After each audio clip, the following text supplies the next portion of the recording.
Well, congratulations if you're one of the 2.5 million workers getting a pay rise today. With the new financial year, around 1 in 4 employees will get an income boost of between 5.75% and 8.6%. It's great news for those who need it most, but it does create problems for those who are paying for it.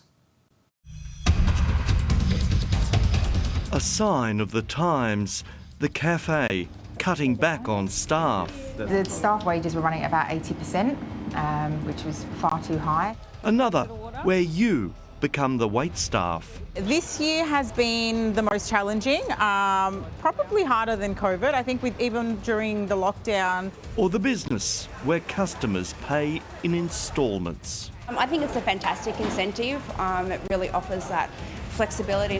The creative ideas small businesses are coming up with to absorb the cost of today's national pay rises. 2.6 million workers on the minimum and award wages today got a pay rise of up to 8.6%.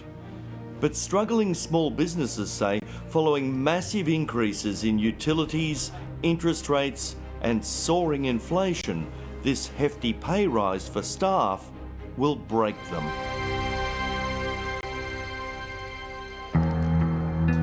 The outlook for Jen Ramos's cafe isn't improving. Now, obviously, with the wage increase, it's another massive, hiccup. Soaring inflation and interest rates has resulted in a massive drop in customers and how much they spend at her cafe. Now people are cutting back on what they're spending, how much they're spending, what they're spending on. So now with a hefty pay increase for her staff, money Jen says she can't afford, she's had to cut back on staff hours and introduce a QR code for customers to place their own orders. We're torn. I'm really umming and ahhing about it. Hi, Lukey. How's your coffee? I'm very good. Good. She laments the disappearing days of old-fashioned service and a world that is less personable. You lose the whole point of service, you're losing the personality. I want to speak to someone, I want someone to ask me how my day is, it changes what we are about. And I'm sure a lot of people go out not just to get a coffee, but for the smile and for the whole experience of going out. We've been losing around $4,000 a month, which is extremely painful. It's been tough. So husband and wife cafe owners Claire and Dan came up with a desperate idea to keep their heads above water.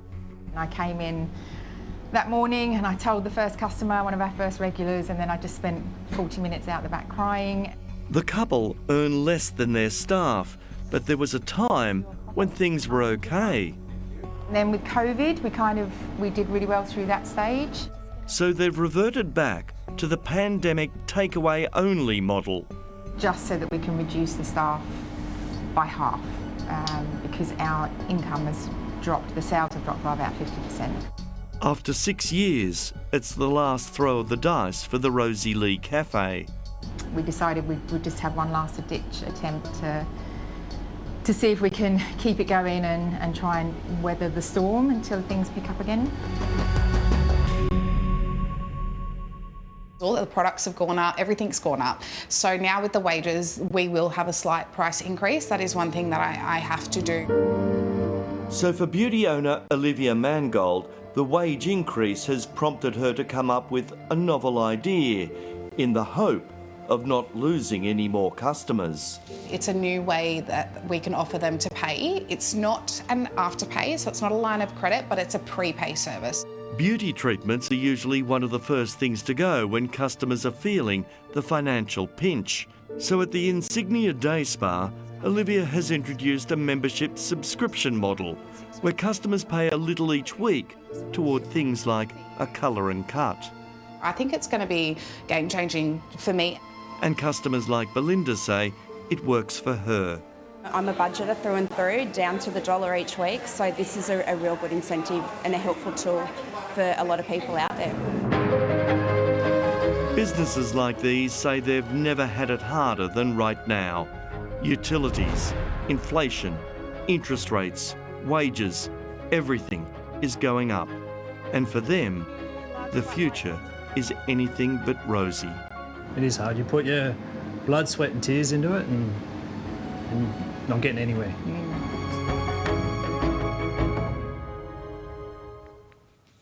It just doesn't seem fair, does it? And now we just have to wait and see what the Reserve Bank will do with interest rates on Tuesday. Will they go up again or will there be a pause?